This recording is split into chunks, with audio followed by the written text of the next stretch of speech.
Bonjour et bienvenue dans les vocaux du Cassis. Le Cassis, Centre Accueil, Consultation, Information, Sexualité, est un centre médico-social associatif atypique qui s'est spécialisé dans les questions liées à la sexualité, qu'elles soient biologiques, psycho-affectives, sociales, relationnelles. Implanté à Bordeaux, son rayonnement s'étend au département de la Gironde et au-delà à la région Nouvelle-Aquitaine. L'association a fait le choix de s'adresser plus particulièrement aux jeunes et aux personnes les plus éloignées des systèmes de santé ou de prévention, à savoir les personnes en situation de handicap, de précarité, d'exil ou d'exclusion. À travers ces notes vocales, l'équipe qui met en œuvre ce beau projet souhaite partager avec vous certaines de ses actions.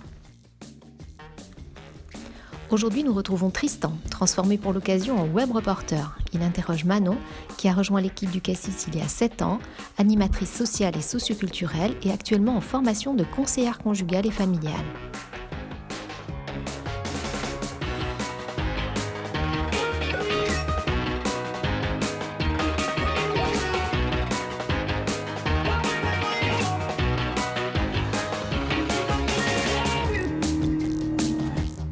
Bonjour Manon, Salut Tristan. bienvenue dans les vocaux du Cassis. Alors, de quel projet as-tu décidé de nous parler aujourd'hui ? J'avais envie de vous parler d'un projet qui est né en 2015, vraiment un projet Cassis, suite à un constat qu'on a pu un petit peu faire dans notre pratique. C'est un projet qui s'appelle le projet des petits-déj du Cassis. Est-ce que tu peux nous expliquer comment le projet est né ? À l'origine, en fait, aussi de la mise en place de ce projet est venu en fait un constat et un sentiment commun à l'équipe du Cassis. C'était qu'en fait, lors de nos interventions scolaires, qui durent seulement 2 heures, on constatait que pour certains jeunes, c'était difficile en fait de pouvoir prendre la parole, parce que c'est vrai qu'il faut imaginer que c'est des classes où ils peuvent être une trentaine, et sur un temps, comme je disais, assez court, donc ça va assez vite. Et on a vu des remontées comme quoi ce temps-là était trop court et que c'était assez impressionnant qu'il y ait toute la classe. Et finalement, de leur proposer un temps sur des samedis matins, c'était aussi dans l'idée de s'adapter à leur rythme et donc de leur proposer soit sur des samedis matins ou pendant des vacances scolaires lors de leur temps disponible, quoi.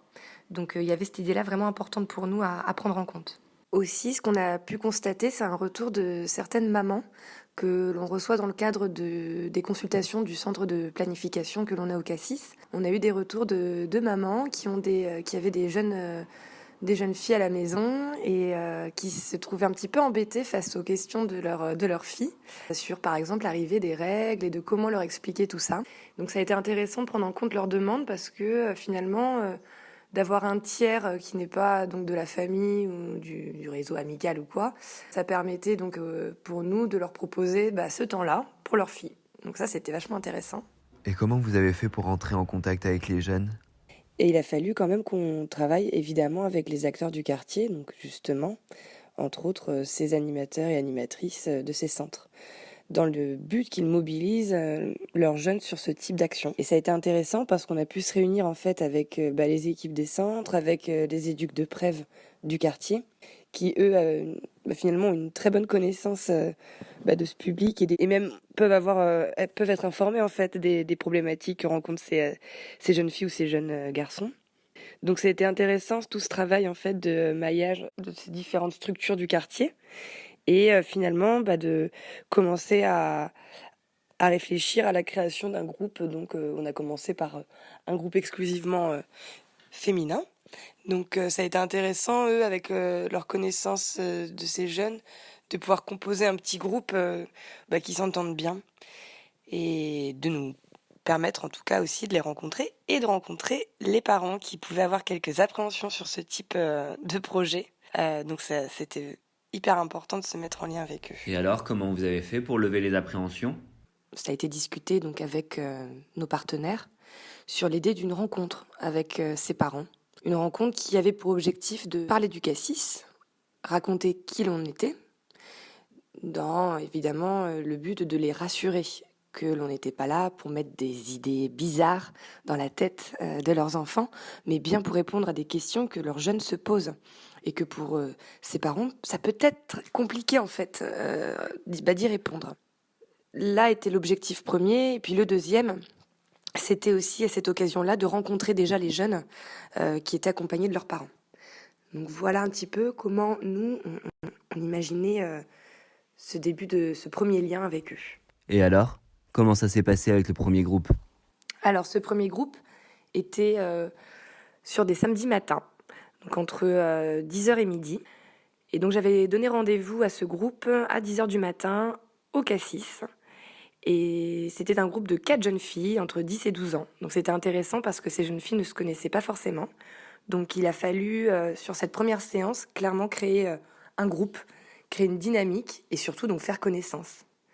Et ça, c'était très intéressant. On a pu, à travers des petits jeux que l'on a au Cassis, apprendre à savoir qui elles étaient et qui moi aussi j'étais, afin d'instaurer vraiment un climat de confiance et un peu sécure pour pouvoir après aller vraiment sur le sujet donc, de l'arrivée de la puberté. Et comment ça s'est passé la suite avec ce groupe? Suite à cette première séance qui s'était très bien passée, donc on s'est donné rendez-vous pour le samedi d'après. Et elles sont revenues, tout aussi motivées. Et donc, je les ai accueillies avec les fameuses viennoiseries, le chocolat chaud. Et ça a bien accroché. Et ensuite, on a pu vraiment rentrer dans le vif du sujet, donc de l'arrivée de la puberté. Et à travers différents outils qu'on utilise, on y allait tranquillement. Et c'est vrai qu'en fonction de leur vécu et de leurs expériences, on constate aussi qu'elles n'étaient pas toutes au même niveau. Et c'était vraiment intéressant ce partage un peu entre pairs, entre jeunes filles d'expérience. Ça a été en fait moteur dans la vie du groupe, où à travers leur témoignage, on partait sur tel outil, sur telle thématique. Et ça, c'était vraiment, vraiment intéressant. Est-ce que tu peux nous en dire un peu plus sur ta manière d'intervenir ? Alors c'est vrai que c'est intéressant pour mieux comprendre notre manière d'intervenir, d'avoir en tête que nous, au Cassis, on est donc une association qui intervient dans une démarche d'éducation populaire.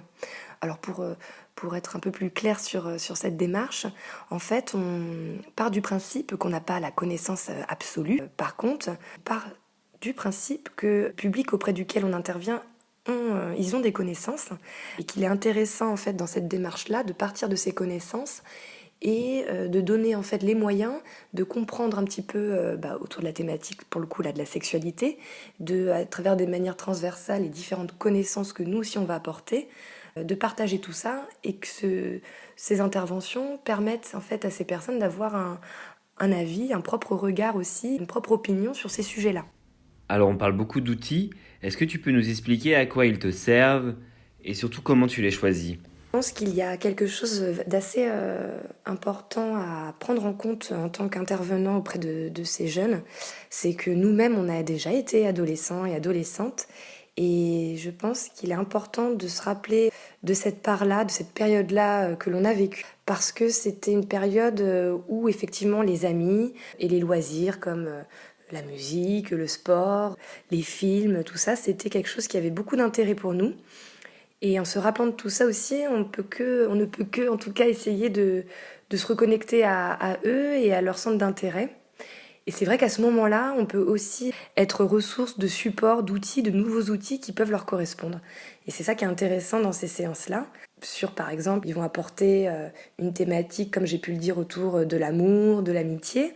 Et ça va être intéressant d'utiliser un film qui aborde ces questions-là, ou une série. Donc c'est intéressant d'essayer de coller au plus près aussi de leur centre d'intérêt, je pense. Donc c'est tout ce travail-là aussi qui est important pour nous. Et toi, en tant qu'animatrice sociale et socioculturelle, comment te servent ces outils ? Donc, il faut imaginer que nos outils qu'on utilise ont été travaillés de sorte à faire ressortir et d'accompagner justement ces paroles-là, à faire émerger ces connaissances. Et pour ces groupes des petits-déj, on est clairement là-dedans, parce qu'il faut imaginer qu'à la première séance, comme j'ai pu le dire, c'est vraiment une séance où on fait connaissance, mais à ce moment-là, moi je me présente aussi, je leur explique un petit peu ce que je vais pouvoir leur apporter, mais elles aussi, ces jeunes filles, en se présentant, vont pouvoir m'expliquer un peu où elles en sont.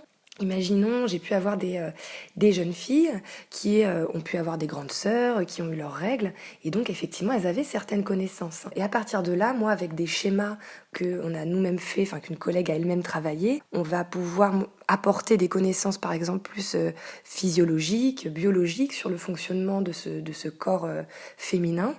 Et c'est toute la richesse du partage de ces connaissances entre nous et qui va alimenter ces séances. Là, je prends l'exemple effectivement de l'arrivée des règles, mais il va en être de même sur, par exemple, des discussions autour de l'arrivée des premiers sentiments amoureux ou à travers des outils comme des films. Ça va être intéressant de l'aborder. Je sais aussi de sources sûres que vous êtes amené parfois à créer des outils. Est-ce que tu peux nous en dire un peu plus, s'il te plaît ? Alors cette année aussi, on a eu un autre outil de créé par mes collègues, c'est un escape game. Donc les escape games, c'est assez à la mode en ce moment, enfin depuis quelques temps maintenant. Et l'idée, c'était de créer avec les jeunes, avec le groupe des jeunes, un escape dans notre local, au sein du Cassis. Comme ça, l'objectif, c'était de leur faire découvrir les différentes pièces du Cassis, donc comme le bureau d'accueil, le bureau de conseil conjugal, le cabinet gynécologique. Et en fait, d'aborder des thématiques comme justement le corps, l'anatomie, la confidentialité. Donc voilà, c'était un peu l'objectif de ce format-là, qui était du coup adapté encore une fois un peu à ce qui se passe actuellement et ce qui plaît un petit peu aux jeunes finalement, les escape games. Donc voilà. En tout cas, merci Manon pour la présentation de ce projet. Eh bien écoute, merci Tristan de m'avoir permis de partager ce projet du Cassis. Et puis voilà, j'espère qu'on se revoit très très vite. À bientôt. À très vite. Cet épisode touche à sa fin. J'espère qu'il vous aura plu. Dans le prochain, vous entendrez Catherine, éducatrice spécialisée formée en expression scénique et scénothérapie, vous parler des interventions qu'elle mène depuis quelques années dans les résidences pour personnes âgées et dans les clubs seniors.